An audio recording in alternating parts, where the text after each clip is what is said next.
September 13th, 2024. Argentina, on the industrial outskirts of San Nicolas. A dirt road leading to a local waste processing plant. It's an isolated area where random pedestrians are extremely rare. Most of the traffic here consists of industrial vehicles. Early that morning, a worker is walking to his shift when he notices a large black bag near the side of the road, surrounded by dust and construction debris. He moves closer, takes a look, and immediately calls the police. Inside several heavy-duty trash bags, officers find a young woman. She has been tightly bound with rope and positioned in a curled-up posture. A plastic bag covers her head. But one detail immediately stands out to investigators during the initial examination. She has been completely wrapped in a bright pink bedsheet. I want you to pay close attention to that. An ordinary piece of pink fabric. Remember it. Because this seemingly insignificant household item will soon completely overturn the investigators' original theory and lead detectives in a direction no one had even considered. Hi everyone. Today we're looking at a case that, at first, appears to be a random attack on a defenseless young woman. But the deeper I got into the case files, the police reports, and the timeline of everyone's movements, the clearer it became that almost nothing here was as straightforward as it initially seemed. I'm glad to have you here. If, like me, you enjoy getting to the bottom of a case, appreciate solid logic, and want real facts without unnecessary filler, hit the like button and make sure you subscribe. Your support is what keeps me searching, translating, and putting together some of the lesser-known crime stories for you. Now let's continue. Investigators identify the young woman fairly quickly through distinguishing features. Her name is Florencia Comas, and she is 27 years old. But as soon as detectives run her name through their databases, the situation becomes even more disturbing. Florencia has already been reported missing, and she disappeared only one day earlier, in broad daylight, in a busy city.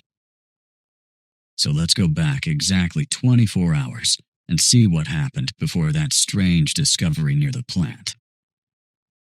Thursday morning, September 12th. Florencia leaves home and takes her 3-year-old daughter to preschool. It's a completely normal morning routine, a route she has taken dozens of times before. At around 7:30 a.m., she drops her daughter off with the staff. After that, Florencia is supposed to continue with the rest of her day. By noon, the preschool day is over, but no one arrives to pick up her daughter. The staff begins calling Florencia's relatives. Florencia isn't answering calls or messages, and her phone appears to be completely unreachable. No one in the family knows where she is. That's when the panic begins. As soon as police receive the missing person report, they begin retracing Florencia's movements. They determined that the preschool was the last place where anyone could confirm seeing her alive. There are no ransom demands, and patrol officers find no signs of a struggle along the street. She seems to have simply vanished. Then, just one day later, she is found dead near the waste processing site. At first, local investigators believe they may be dealing with a random street crime. What they don't realize yet is that the distinctive pink bedsheet is about to expose an entire web of complicated relationships. That single piece of evidence will lead police to the doors of people who have been living double lives. And most surprisingly, some of those secrets will come as a complete shock even to Florencia's own husband. To understand what happened, we need to take a much closer look at who Florencia Comas really was, and what had been going on behind the seemingly ordinary life everyone around her saw. Police begin digging into Florencia's background. She had a hearing impairment, but she lived an extremely active life. She worked hard, built an audience on TikTok, and raised her daughter. From the outside, her 13-year marriage to Brian Acuna seemed almost picture-perfect. Retracing her morning route produces very little. After dropping her daughter off at preschool, Florencia boards the number 504 bus. She casually exchanges messages with a relative, and then, at exactly 8:38 a.m., her smartphone disconnects from the network for the last time. As is common in cases like this, investigators first look closely at her husband. But Brian has a rock-solid alibi. During the entire period when Florencia disappeared, he was at work, continuously captured by the supermarket's security cameras. Investigators are back at square one. Her husband isn't responsible, and they can't identify any obvious enemies. Then, during questioning, Brian reveals something that completely changes the direction of the case. He tells investigators that he and Florencia had an open marriage. Do you think complete honesty is really possible in that kind of relationship? Or does it inevitably create problems sooner or later? Let me know what you think in the comments. Despite the freedom they had agreed on, several months before the crime, Brian secretly checked his wife's phone and discovered a private video of Florencia with a man he didn't recognize. Brian now gives that recording to investigators. The officers open the file and immediately notice something on the screen. Florencia and the other man are on a bed, covered with what appears to be the exact same bright pink bedsheet investigators had found, wrapped around Florencia near the waste processing site just hours earlier. That single piece of evidence has just led detectives straight to the bedroom of Florencia's unidentified lover. The footage on the screen is far from clear. The room is dimly lit. The other man's face is barely visible, and the camera angle keeps shifting. But investigators do have one strong technical lead: distinctive tattoos on the unknown man's arms and torso. Forensic specialists break the video down frame by frame, enhance the contrast, and send printed images to their contacts. Screenshots are also shown to people who knew Florencia personally. The identification comes surprisingly fast. Several acquaintances confidently point to 35-year-old Walter Solis, a former electrical technician from Paraná province. How often do we assume that private moments from our past will stay exactly that? Private. A single accidental tap on the record button of someone else's phone can sit forgotten in a digital archive for years, only to resurface at the worst possible moment and suddenly become part of a police investigation. A digital trail rarely disappears completely. Investigators immediately start digging into Solis's background and quickly locate a woman who previously lived with him. She's brought in for questioning, and officers place still images from the video in front of her. What she tells them instantly makes Walter their primary suspect. Without hesitation, she says the room shown in the footage is Walter's bedroom. She also identifies the bright pink fabric from the recording as bedding they regularly used at home. But then she gives investigators an even more disturbing description of her former partner. According to her, Walter had a history of extremely aggressive behavior, showed a strong interest in sadistic behavior, preferred rough forms of control during private encounters, and regularly insisted that those encounters be recorded on video. For detectives, the pieces appear to fit almost perfectly. They believe they have a strong motive, testimony describing a pattern of aggressive behavior, and a direct piece of evidence connecting their suspect to the way Florencia was found. On September 17th, 5 days after the search for Florencia began, patrol officers take Solis into custody. He is immediately hit with serious charges: The media is already preparing stories about the rapid breakthrough in a high-profile case. But the very next day, September 18th, another man voluntarily walks into the police station. His name is Pablo Ciboldi, and he is 29 years old. After seeing the morning news about his friend's arrest, Pablo decides to come forward before investigators reach him first. He puts everything on the table. Pablo admits that he, too, had previously been involved in a secret relationship with Florencia. More importantly, he says he was actually inside that bedroom when the private video was recorded. He was the person holding the phone and filming the encounter. At the same time, Pablo firmly denies having anything to do with the actual crime. And to back up his story, Ciboldi voluntarily places his smartphone on the table and asks investigators to pull its location data. And this is where the carefully constructed theory investigators had been relying on completely falls apart. Technical specialists pull cell tower records and analyze the traffic data. The results are clear. On the day of the crime, Pablo was somewhere else entirely. He was in Buenos Aires, far from San Nicolas. A forensic examination of the original video file destroys the theory for good. The metadata clearly shows that the recording was made long before Florencia disappeared.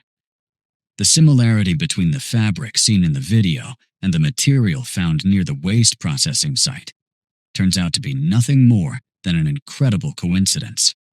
Simply a similar color and pattern that sent some of Argentina's best investigators down the wrong path. Neither Solis nor Ciboldi could physically have carried out the attack. It's remarkable how easily circumstantial evidence can steer an investigation in the wrong direction, turning a reasonable assumption into something that looks like an undeniable fact. Meanwhile, the real person responsible remains free, watching as police lose valuable time, chasing old secrets that have nothing to do with the actual crime. The investigation is back at square one, and detectives have no choice but to start over. Once investigators realize the private video has led them nowhere, the task force returns to the only solid lead they still have, the digital trail from Florencia's phone. Analysts go back through the cellular records from the morning of September 12th, this time examining every detail. The last tower connection from her phone places it near Belgrano Street. That residential area immediately becomes their new priority. Police begin collecting surveillance footage from local banks, stores, and private homes, trying to reconstruct Florencia's morning minute by minute. After going through gigabytes of surveillance footage, investigators discover something that completely contradicts their original theory of a sudden abduction off the street. On footage from a city square, detectives spot Florencia. She isn't running from anyone. She isn't looking over her shoulder, and she doesn't appear frightened. Instead, she deliberately meets a man wearing a light-colored sweater and classic blue jeans. The encounter appears completely voluntary and clearly planned in advance. Employees at a nearby bank later confirmed that shortly before the meeting, Florencia and the man had each entered the branch separately, just a few minutes apart, to handle their own financial business. Surveillance cameras continue tracking the pair as they move through the neighborhood. Together, they walk to a private residence on Belgrano Street, the exact area investigators had identified through Florencia's phone records. The man calmly unlocks the front door with a key, lets Florencia inside, and follows her in. She is never seen leaving that house alive, and the signal from her smartphone disappears for good at that exact location. Detectives quickly identify the owners of the property. It turns out they are away on an extended vacation in another province. While they are gone, they have left the keys with a hired worker who is supposed to keep an eye on the house and handle minor repairs. That worker is 37-year-old local bricklayer Jonathan Latape. By this point, news of the brutal crime has spread throughout San Nicolas, causing a huge public reaction. Concerned residents organize a large march through the city. People walk through the downtown streets carrying signs and demanding that the person responsible be found. And this is where a detail emerges that I personally find deeply disturbing. Right there in the middle of the crowd, walking shoulder to shoulder with Florencia's grieving relatives, is Jonathan Latape. He openly expresses sympathy for the family and acts outraged by the actions of the unknown criminal. People responsible for serious crimes sometimes seem to enjoy the sense of control that comes from placing themselves right in the middle of the search. Investigators immediately obtain search warrants for 3 different locations connected to Jonathan. The strongest and most important piece of evidence is waiting for them in the yard of his parents' home. Parked there is an ordinary gray car. Investigators compare the license plate information, vehicle dimensions, model, and color. It matches the car captured by municipal traffic cameras near the dirt road leading to the waste processing plant. That same vehicle had been moving through the area during the exact window of time when Florencia was left there. Taken together, the evidence is now strong enough for an immediate arrest. Jonathan is at work, calmly laying bricks at another construction site, when police officers surround him. Because Jonathan, like Florencia, has a hearing impairment, a professional sign language interpreter is present during the arrest. Latape is taken into custody. There is nowhere left for him to go. Now detectives need to get the truth from him and finally understand what triggered the aggression behind the closed doors of that empty house. Inside the interrogation room, Jonathan finds himself backed into a corner. Investigators have surveillance footage, precise cell phone records, and the car discovered at his parents' home, the same vehicle captured near the waste processing site. He realizes there is little point in continuing to deny what happened. With the evidence stacked against him and no realistic explanation left, he finally gives in. Speaking through a professional sign language interpreter, Jonathan provides investigators with a detailed confession and finally explains what was really behind their meeting that morning. It turns out that he and Florencia had been involved in a secret relationship for quite some time, one that had become extremely unstable and toxic. Let's go back to the morning of September 12th. Once inside the empty house, Florencia starts a difficult conversation. She has made up her mind to end their secret relationship for good and move on with her life. Jonathan refuses to accept her decision. Their argument, carried out in sign language, quickly escalates into a physical confrontation. Jonathan is considerably larger and physically stronger than Florencia. In a burst of uncontrolled anger, he suddenly shoves her hard, driving her chest into the wall.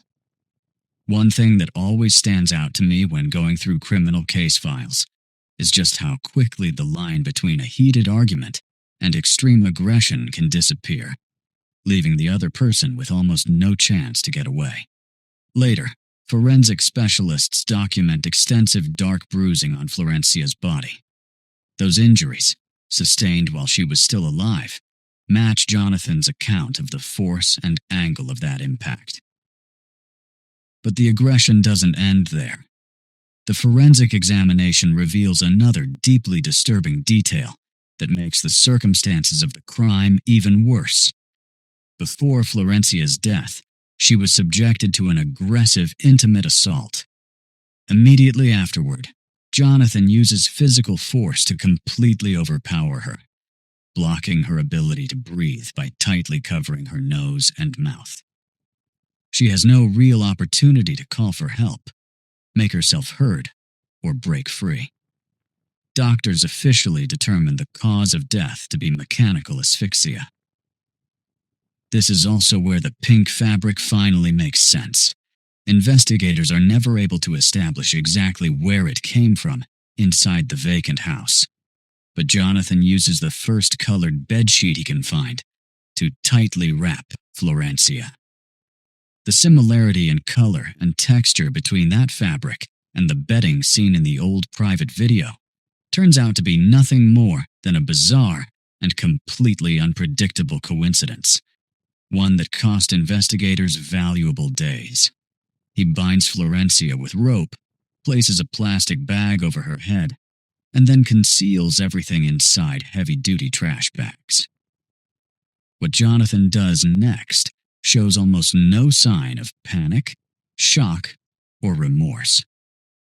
At around 5 p.m., he unlocks Florencia's smartphone, opens her banking app, and calmly transfers part of the money from her personal account into his own. Have you ever noticed how people responsible for some of the most serious crimes can still reveal an incredibly petty kind of financial greed right at the scene? To me, that detail always feels like the ultimate display of human cynicism. Once it is completely dark, Jonathan moves the prepared black bundle into the trunk of his parents' gray car. Under cover of night, he carefully drives it out to the industrial outskirts of the city and leaves it beside the dirt road, assuming that in such an isolated area, no one will discover it anytime soon. After the bricklayer's full confession, investigators have the evidence they need. But the intense media attention surrounding the case triggers an unexpected chain reaction involving other people connected to the investigation. Remember Walter Solis, the man linked to that private video? He is officially cleared of any involvement in Florencia's death, but he does not walk free. The nationwide media coverage encourages several women from his past to come forward. 3 of them file police reports accusing him of serious intimate assaults committed between 2010 and 2015. Their statements contain one particularly disturbing detail. They claim chloroform was used to render them unconscious beforehand. It's a striking example of how one high-profile investigation can unexpectedly bring older, long-hidden criminal allegations back into the open. Solis remains behind bars while awaiting separate legal proceedings on those serious charges. Meanwhile, Jonathan Latapi is facing the possibility of life in prison on a femicide charge. His attorneys begin building a defense aimed at reducing his potential sentence by focusing on his mental condition. They go through old medical and police records and point to a strange incident from August 2019. Back then, Jonathan disappeared without a trace for 3 days. He was eventually found wandering alone far from any populated area, unable to explain what had happened to him. His defense formally requests an extensive psychiatric evaluation to determine whether he was legally responsible for his actions, hoping the findings could keep their client from spending the rest of his life in prison. In October 2024, prison officials document several incidents indicating that Jonathan may be at serious risk of harming himself. After assessing the situation, the facility immediately moves him into a separate safety cell under heightened supervision and around-the-clock video monitoring. Now move forward to the night of February 25th, 2025.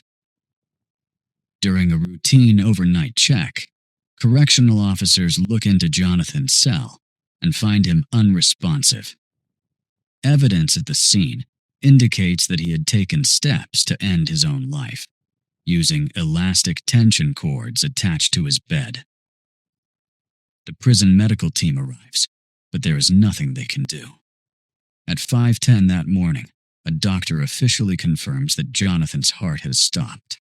The death of the only suspect brings the entire criminal case to an immediate halt. Local law is clear in situations like this. Without a living defendant, the proceedings are simply closed. Florencia's family never gets the chance to face the man responsible in an open courtroom or ask the questions they had been waiting to ask. No official verdict is ever handed down. Her 3-year-old daughter is left without her mother, while the public is left with the difficult realization of just how vulnerable someone can become behind the closed doors of another person's home. What do you think? Should the law automatically close a case under circumstances like these, even when it means the victim's family never gets a public trial? Let me know your opinion in the comments. That brings us to the end of today's story. Thank you for your time and for watching.